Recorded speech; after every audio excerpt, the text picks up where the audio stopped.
se casa el padre, lo que hace pues sencillamente es traer a los hijos y formar una nueva familia con sus hijos y el hijo de la viuda esta hacendada. Lo que sucede es que el padre continúa con sus viajes itinerantes y deja el cuidado de sus hijos, entre los que estaba José María, a la nueva esposa, a esta señora Grimanesa. Pero lo que ocurre en realidad es que no solamente no se queda al cuidado de esta mujer, sino que es maltratado. Y no solamente maltratado por la madrastra, es maltratado por el hijo adolescente. No sé si ustedes saben que casi en toda la historia de las repúblicas sudamericanas, al menos específicamente en el Perú, el sistema de coloniaje español, servidumbre, nunca se eliminó hasta muy entrada la república, ¿no? Entonces los hacendados de aquel entonces simplemente pues ejercían el poder de cualquier señor feudal de la Europa medieval, ¿no? O sea, y violaban a las indias a discreción, sin ningún reparo y sin ninguna interdicción, ¿no? Entonces este adolescente, que a la sazón tendría 15 o 14 años, lo llevaba a este niño de 5 años a presenciar las violaciones de las indias. Este es uno de los grandes traumas que él arrastró el resto de su vida, ¿no? Pero hay algo más. Al partir el padre de viaje, deja el cuidado, deja el cuidado de la madrastra, y la madrastra lo que hace es arrojar al niño a la cocina, donde están las servidumbres, donde están los indios. Y hay un testimonio que dio el año 1966, 3 años antes de morir, el mismo José María Arguedas. Es un párrafo bien breve que se lo voy a leer muy rápidamente para que ustedes se den una idea de cómo este niño creció con esos traumas y que probablemente fueron uno de los elementos gravitantes para su posterior suicidio. Dice José María Arguedas: mi padre se casó en segundas nupcias con una mujer que tenía 3 hijos. Yo era el menor y como era muy pequeño me dejó en la casa de mi madrastra, que era dueña de la mitad del pueblo. Tenía mucha servidumbre indígena y el tradicional desprecio e ignorancia de lo que era un indio. Y como a mí me tenía tanto desprecio y tanto rencor como a los indios, decidió que yo había de vivir con ellos en la cocina, comer y dormir allí. Mi cama fue una batea, de esas en que se amasa harina para hacer pan, todos la conocemos. Sobre un pellejo y con una frazada un poco sucia, pero bien abrigadora, pasaba las noches conversando y viviendo tan bien que si mi madrastra lo hubiera sabido, me habría llevado a su lado, donde sí me hubiera atormentado. Los indios y las indias vieron en mí exactamente como si fuera uno de ellos, con la diferencia de que por ser blanco, José María Arguedas era un blanco de esos blancos, bueno, diríamos ahora de clase media, ¿no? Pero era uno blanco que no era adinerado, pero era blanco en un universo, en un mundo de indios, ¿no? De las comunidades indígenas. Con la diferencia de que por ser blanco, acaso necesitaba más consuelo que ellos, y me lo dieron a manos llenas. Pero algo de triste y de poderoso al mismo tiempo debe tener el consuelo que los que sufren dan a los que sufren más.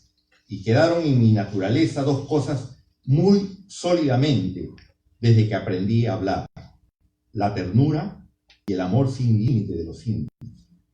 El amor que se tienen entre ellos mismos y que le tienen a la naturaleza, a las montañas, a los ríos, a las aves, y el odio que tenían a quienes casi inconscientemente y como una especie de mandato supremo les hacían padecer. Mi niñez pasó quemada entre el fuego y el amor. Hasta aquí nomás la cita de Arguedas. Julio.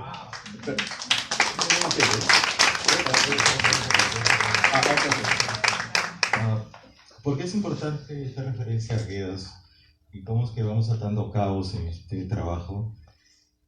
Julio hablaba de los manuscritos que Georgette llevó a la embajada peruana en París y que luego fueron abandonados, ¿no?, en intemperie, y que fueron rescatados por ella misma y después traídos a Perú.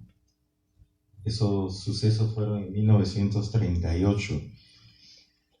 Recién en 1968 se logra hacer la primera publicación de ese trabajo de Vallejo, las primeras obras completas que están aquí. Este libro es de 1968 y la relación con Arguedas, se la voy a contar brevemente. Es mi último viaje a Perú. Encontré este ejemplar prácticamente en la calle. Lo tenía un vendedor ambulante de libros y yo le pregunté, oiga, ¿tiene algo de Vallejo? Y me dijo, creo que sí, tengo algo, pero es muy antiguo, ¿no? Yo le dije, le insistí, no me hizo caso, no me tomó en cuenta y esperé que se fueran las otras personas que estaban buscando que comprar libros. Le insistí y entonces se fue a un altillo y regresó con este libro. Y yo lo cogí, hojeé y realmente se puede decir que entré en un shock, ¿no? Pero no quería, desde luego, no quería dar a notar, pues, ¿no? No sé si el Señor sabía o no sabía lo que tenía, pero me lo entregó y me dijo, este es, yo le digo, sí, pues no, está bien maltratado, ¿no? ¿Y cuánto? Le dije así, ¿no? Así como hacemos los vendedores, ¿no? ¿Cuánto? Y me dijo, 120. Y yo le dije, 100. Y como se negocia en Perú, ¿no? Decimos, ya, dice, 110. Ni para ti ni para mí. Entonces le dije, yo que no tenía la moneda suficiente como para pagarle en soles peruanos, le dije, pero te pago en dólares. Y me dijo, ok. Entonces yo ya tenía el libro en la mano y fue y me buscó una bolsa, así como cuando uno va al grocery, a las tiendas, a la bodega, y me echó el libro allí. No lo tocó, no lo volvió a tocar. Era como si aquel personaje estuviese deshaciéndose de algo. Entonces lo metí a la bolsa y lo eché desde luego en mi maletín y me fui de allí lo más pronto que pude, ¿no? Y yo decía, ¿a dónde voy? Y cerca estaba en Girón Quilca, en Lima, los que conocen, y me fui al Queirolo. Es un bar conocido y frecuentado por todo aquel poeta, narrador, bohemio, músico, lo que sea. Van allí, terminan en ese lugar. Entonces me fui apurado para allá y me busqué un rincón muy seguro para que nadie me vaya a ver lo que estaba haciendo. Entonces lo saqué por primera vez y lo empecé a hojear. Lo revisé y ¿cuál fue mi sorpresa? Que ya empecé a ver los detalles, que era una edición de 1968 y había otra cosa, que este ejemplar es un ejemplar numerado. No sé si ustedes alguna vez habrán escuchado, coleccionistas quizás, antiguamente los libros se numeraban. O sea, por ejemplo, alguien acá, ¿no? Estrada quería un libro y se lo daban numerado. O sea, no hay otra copia igual que esa. Habrá el 9, el 10, el 11, ¿no? Entonces, fue increíble. Yo no cabía, quería ya agarrar un avión y venirme a Nueva York, porque parecía que iba a despertar de ese sueño. Y seguí revisando y me di con otra sorpresa, que dentro del libro estaba el recibo, la factura, como le digas, el comprobante de cuándo y cómo había sido comprado. Y entonces me pongo a ver los detalles, ¿no? Moncloa, Francisco Moncloa se lo había vendido a una señora de nombre Leonor Binatea Cantuarias. Entonces yo quería saber quién era Leonor Binatea, porque llamo a Roger Santibáñez y dice, hermano, Leonor Binatea es una pintora muy conocida. Y esta señora, por eso decía, la cita Arguedas, había sido muy amiga con Arguedas, José María Arguedas y con su esposa, y eran de ese grupo, ¿no? Entonces esa es la relación que este libro en algún momento perteneció a esta señora, bueno, y que estuvo vinculada con José María Arguedas. Y si hay tiempo, les voy a mostrar 3 minutos. Ok, les voy a mostrar la factura y de paso voy a invitar a otro escritor colombiano, Gabriel Jaime Caro, más conocido como Gajaca, que nos va a leer un breve poema dedicado a Vallejo. ¿Les parece? ¿Gajaca? Ok. Ya, listo. Tenemos que esperar 2 minutos. Lo leo. Ya pasamos los Dale lo que quieras.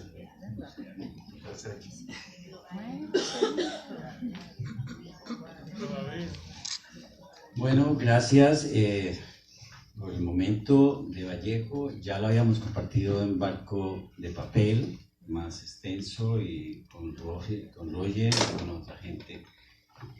Realmente es impresionante lo que nos contó la señora Ayala y lo que pasó con ese libro tan maravilloso, Ángel. Este poema, que se llama Hombre, que lo escribí hace 35 años, creo que Vallejo fue el primer gran poeta que me interesó. También había leído a Paz y a Neruda, pero fue Vallejo el hombre más extraordinario que yo había conocido, y que después de Vallejo pasé a Lezama en Lima, y entre esos dos poetas pues está todo.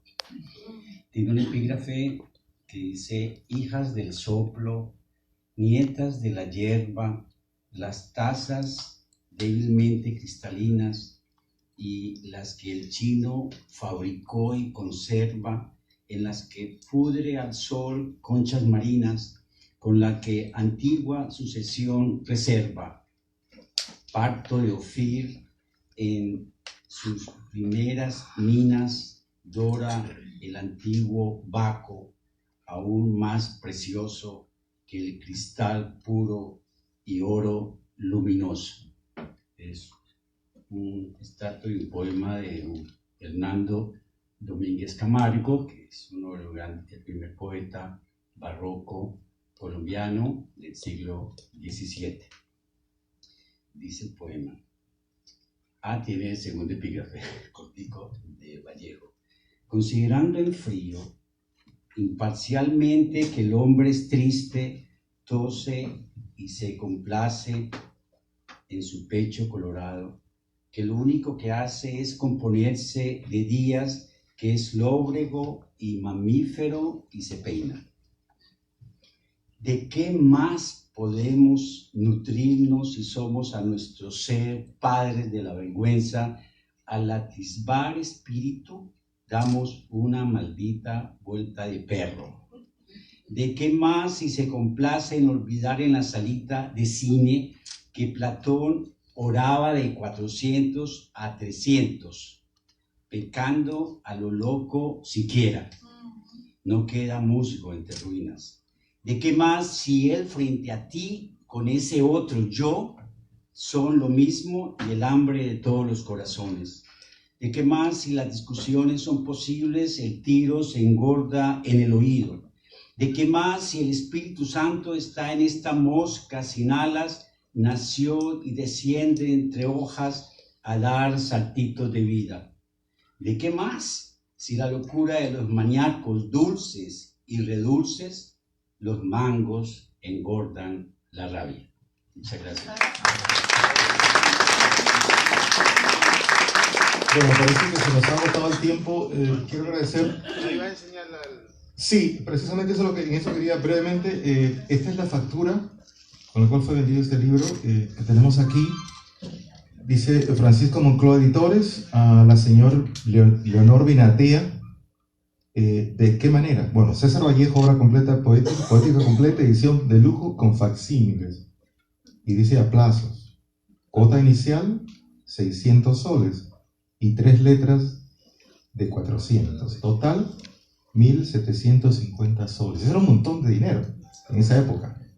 ¿Okay? Por eso había que comprar, como si estuvieses comprando, digamos, los muebles para la sala, más o menos, ¿no? Era bastante dinero que costó, porque es una edición, como dice como mencionaba, es una edición de lujo en el cual están impresos los facsímiles de la obra, es decir, manuscritos de César Vallejo. Como pueden ver aquí, si es que se puede ver, ¿no? Están todos los facsímiles de los textos que había recopilado Georgette cuando partió de París y fueron finalmente publicados en 1968 por Francisco Moncloa Editores. Bueno, si hay alguna pregunta. Vamos a las preguntas. Una pregunta. Pregunta, comentario. Allá. Buenas. José, ven. ¿Piensan ustedes? Ah, me confundí de José. Por favor. No llega Enseguida quiero hacer una pregunta. ¿Piensan ustedes que realmente los heraldos negros, esto entendiendo que Vallejo es un poeta de las luces y los dolores, trafica realmente con la raya de lo humano, porque es más humano y más dialéctico que todo lo otro? ¿Creen ustedes que realmente Los Heraldos Negros es el poema más representativo de Vallejo? ¿O es el poema impuesto por la clase dominante para que lo veamos de un modo diferente? Si tomamos en cuenta a Trilce o si tomamos en cuenta El Combatiente, cuando agarre el muerto de América Latina completa o del mundo y lo levante y lo echa a andar, a luchar y a pelear por lo suyo. Interesante. Yo creo que esta pregunta es una pregunta amplia y tiene muchas respuestas. A Vallejo hay que leerlo, hay que despojarse de todo. No podemos llegar a él con, digamos, clichés, con historias contadas. Hay que empezar a entenderlo a partir de lo que él escribe. Y Vallejo dijo algo, ¿no? El que quiera entender, que entienda. Y se refería a que cuando él escribió Los Heraldos Negros, o publicó Los Heraldos Negros, hubieron críticas muy ácidas de su poesía, muy, muy ásperas. Y mucha gente, peor aún cuando publicó Trilce, decían que eso no era poesía, que había roto el lenguaje, y quién se creía él. Entonces, pero Vallejo es universal, entonces no es que sea impuesto. Podríamos estar, por ejemplo, de pronto en la República Dominicana, o en Cuba, o en el Uruguay, y leemos a Vallejo y a partir de él empezamos a ver la realidad en la cual vivimos. Y empezamos a sentir lo que ocurre, lo que pasa. Esa sería, digamos, aproximándonos a una respuesta sobre la pregunta. Gracias. La pregunta que quiero hacer es para Julio. Aprovechando tu explicación, la que especificaste que Vallejo no era quechua hablante, en un Perú donde más de la mitad de la población era quechua hablante, ¿cómo se conformó en un ícono? Si ese ícono es en deterioro de más del 50% de la población quechua hablante. Y la segunda parte de la pregunta es si Arguedas, que fue un quechua hablante perfecto, logró desterritorializar la posición que tenía Vallejo en el canon nacional peruano, siendo que Arguedas tenía la capacidad de representar el español y el quechua. ¿Qué relación hay en torno a eso, a ese Vallejo que no hablaba el quechua y Arguedas en cuanto al canon y la posición como íconos de la cultura peruana? Bueno, el español se ha instalado hace 500 años en América Hispana, ¿no? Y se ha instalado sobre las lenguas indígenas que se han constituido en lengua de sustrato. El quechua o el aymara, que son las lenguas mayoritarias que se hablan como lengua de sustrato en el Perú, pues siguen siendo lenguas subalternas. Lo que pasa es que el quechua fue una lengua que manejaron los incas.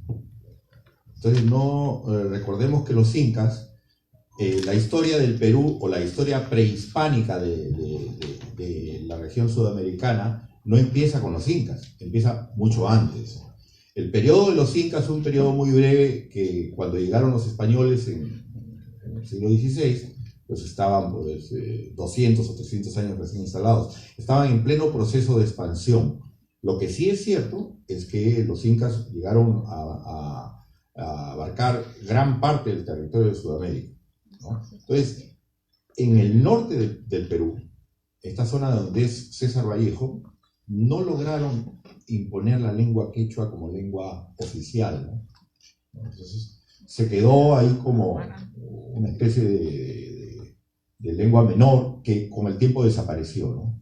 Y la gran parte de los quechohablantes que hay en el Perú están a partir del sur, hasta el final, hasta la parte del Cusco, Puno, toda la zona de Arequipa, toda la parte del sur hablan quechua. Y alguna parte del norte también. Tomo como punto de referencia la ciudad de Lima, que está en medio del país. Entonces, al norte de Lima, pues hay una zona que se llama Ancash, que también hablan otro tipo de quechua, que es diferente al quechua del sur. En relación a la segunda parte de tu pregunta, con respecto a Arguedas, Arguedas, claro, creció hablando quechua. Este testimonio que yo he leído hace unos momentos no es otra cosa que el testimonio de un individuo que asume totalmente la cosmovisión de ese mundo indígena. Pero él era consciente al mismo tiempo de que no podía dejar de ser escritor, sino solamente en español. Y lo dice además por escrito. Él dejó una larga obra antropológica, etnológica, que fue un poco opacada por su condición de escritor, de novelista. Del mismo modo, dejó una vasta producción poética, ¿no? Que también ha sido opacada pues, por su vertiente narrativa, porque lo que más se conoce de Arguedas son las novelas y los cuentos, ¿no? Pero él era un escritor de una lírica muy potente, muy vital, y casi toda la poesía que él escribió, la escribió en quechua. Que él mismo se encargó de traducirlo, ¿no? Algunos cuentos también tienen que escribir en quechua, y después él mismo los tradujo. Entonces, lo que encontramos en Arguedas no es otra cosa que un individuo dividido entre dos mundos, ¿no? Esa cosmovisión que él tenía del mundo indígena, trataba de comunicarla a través del lenguaje español. Que lo logró o no lo logró, bueno, eso es trabajo de los lectores y de los críticos. Pero ese fue el esfuerzo fundamental de Arguedas. Y lo otro era que al frente de su labor cultural y literaria, puso sus fuerzas al servicio de la liberación del indio. Curiosamente, el año que muere José María Arguedas, el año 69, en el Perú se produce la tercera reforma agraria fundamental en la historia del país. Es decir, hasta ese momento, hasta el año 69, el Perú era un país donde las haciendas de 1.000 hectáreas, 2.000 hectáreas eran perfectamente posibles y existentes. Y donde el régimen de servidumbre hacía que los indios vivieran en condiciones no de seres humanos. Recuerden la famosa polémica de las casas, ¿no? Los indios no tenían alma. Eso continuó durante toda la colonia y se prosiguió durante la República, porque no olvida que la República no la hicieron para liberar a los indígenas, la hicieron los críos y los mestizos. Entonces, ese es uno de los puntos centrales de la pelea personal y cultural de Arguedas, ¿no? Tratar de liberar al indio de las ataduras del servidumbre colonial y republicana.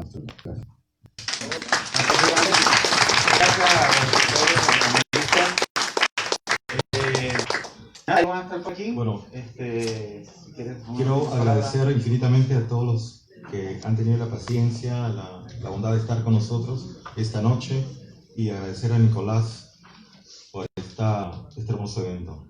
Y espero que nos podamos dar cita en otra oportunidad con más información sobre César Vallejo. Gracias. Pero no se vayan, que vamos a entrar.